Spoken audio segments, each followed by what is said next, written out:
Assalamualaikum warahmatullahi wabarakatuh. Ustaz, sholat tarawih yang lebih utama itu dikerjakan secara berjamaah atau secara sendirian? Berjamaah. Berjamaah. Dalilnya pertama dalil umum, salatul jamaati afdalu min salatil fardhi bi 27 darajah. Salat berjamaah lebih utama daripada salat sendirian dengan pahala 27 rakaat. Yang kedua, perbuatan Nabi itu sesungguhnya memuliakan salat jamaah. Maka Nabi ke masjid hari pertama orang makin banyak, ke masjid kedua orang tambah banyak, ke masjid ketiga tambah banyak lagi. Karena semakin banyak, besoknya Nabi ke masjid. Subuh-subuh Nabi keluar mengatakan, aku tahu kalian tunggu-tunggu aku tadi malam. Kalau aku melihat kalian banyak beribadah ke masjid, aku khawatirkan ini kemudian dijadikan wajib oleh Allah Subhanahu wa taala. Karena sifat Allah pencemburu. Begitu orang-orang sudah senang dengan ibadah, Allah tidak ingin orang berbelok kepada dunia lagi. Nah, itu di antara sifat kemuliaan Allah Subhanahu wa taala. Maka dari itu kemudian Nabi putuskan selanjutnya di rumah. Alasan ke rumahnya bukan ingin sendirian, tapi untuk menghindari jadi beban untuk umatnya. Maka ulama menyimpulkan dalam kaidah usul fiqih dari kondisi ini, yang pertama menyimpulkan bagus, Umar bin Khattab. Di zaman Umar disimpulkan, oh dilihat nih kenapa orang pada ke masjid masing-masing. Ada yang masing-masing, ada yang jamaah di sini. Awal Umar disatukan. Laki-laki diberikan imam sepulan, perempuan diberikan imam sepulan. Terpisah kemudian jadikan berjamaah, semua menyatu.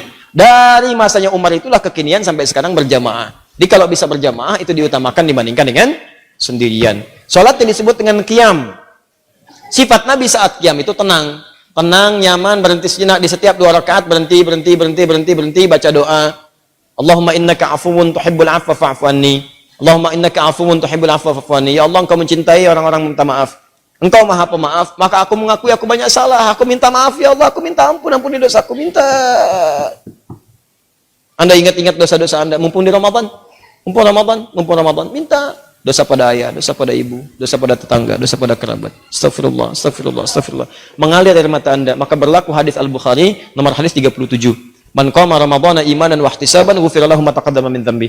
Siapa yang menunaikan qiyam Ramadan kemudian dia lakukan karena Allah, mencari pahala, dia bertobat di sela-selanya. Begitu tobat, jatuh air matanya, diampuni semua dosa-dosanya, gugur semuanya. Maka bacaan Nabi bergetar kepada jiwa. Salatnya tenang, istirahat setiap 2 rakaat. Ketenangan yang melahirkan kedamaian dalam jiwa berpengaruh kepada ruh. Maka disebut dengan tarwihah. Jamaknya disebut dengan tarawih. Di tarawih itu bukan nama sholatnya, tarawih itu sifatnya. Kalau ingin sholat tarawih, dipopulerkan oleh ulama tarawih. Kalau ingin sholat malam di malam Ramadan, tunaikan dengan tenang, nyaman, jangan buru-buru, santai, supaya ada getaran ke jiwa. Cari imam yang bagus, imam yang khusyuk, membuat Anda enak dalam mendengarkan bacaannya. Setiap mendengar bacaan ada getaran pada jiwa Anda, sujud lama, tobat, enak, disebut dengan tarawih. Itu yang dimaksudkan. Di tarawih itu sifatnya. Jadi jangan sampai terjadi Anda sholat 23 rakaat misalnya cuma 10 menit, yang 11 1 jam. Yang 23 10 menit. Allahu Akbar. Paham ya? Ustaz, bagaimana saya menemukan imamnya bagus sekali, bacaannya enak. Cuman suratnya kadang-kadang membuat saya gelisah. Allahu Akbar. Alif Lam Mim. Astagfirullah. Malam pertama, ya kan? Udah gelisah-gelisah, tiba-tiba Allahu Akbar. Cari niatkan niat. Kalau sudah niat, yang berat akan ringan, yang ringan tak akan terasa. Tapi jadi imam pun lihat keadaan makmum. Makanya setiap imam dicontohkan oleh Nabi berbalik, lihat makmumnya. Lalu dikatakan istau i'tadilu sawu sufuf fa inna taswiyatas sufuf min iqamatis shalah. Ini kalimat-kalimat isyarah.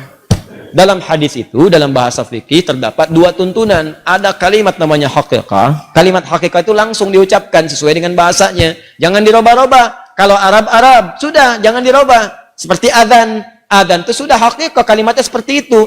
Tauqifi, sudah diberikan langsung. Jadi jangan dirubah-rubah, jangan diterjemahkan. Kalau diterjemahkan perasaan ke hati nggak nyaman, kedengarannya nggak enak. Allahu Akbar, Allahu Akbar. Ke hatinya enak.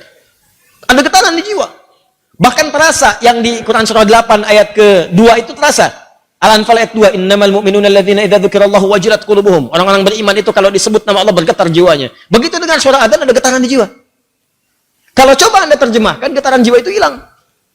Allah Maha Besar, Allah Maha Besar. Betawi loba, Tuhan gua gede, Tuhan gua gede. Ke Bandung, Allah nu agung, Allah nu agung. Gak ada getaran di jiwa.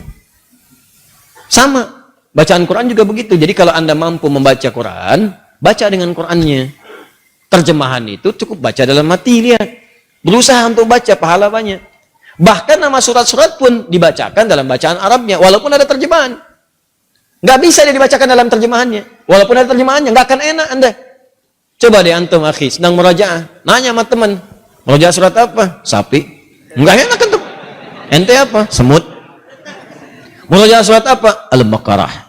Masya Allah. Antum apa? An-Naml. Lain, getaran kejiwaannya beda. Dia lagi ngapain?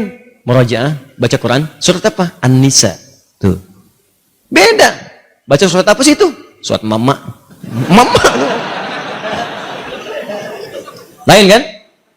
Nah, maka demikian kalau mau mimpin sholat berbaliklah. Tidak harus menggunakan bahasa Arab. Boleh menggunakan bahasa lokal yang dipahami. Makanya kalimat hadisnya berbentuk kalimat-kalimat umum yang kiranya bisa disampaikan dengan bahasa biasa. Jadi kalau belum paham dengan kalimat istawu, istaqimu, fala takhtalifu fakhtalafat qulubukum.